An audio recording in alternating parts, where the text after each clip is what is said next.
Welcome to Samba Samba. Enjoy the video.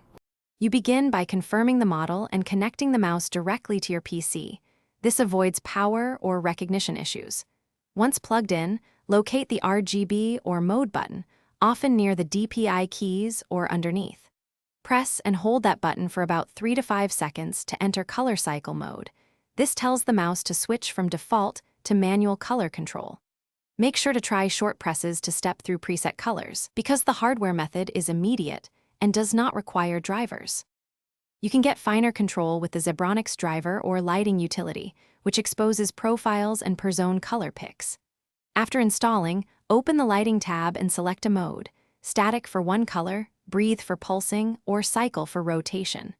Once done, pick a color with the palette, then tweak brightness and animation speed to taste. Make sure to save the profile to the mouse or software so settings persist after reboot. This explains why software wins for precision over button cycling. You finish by saving changes to the mouse or exporting a profile so your color choice remains.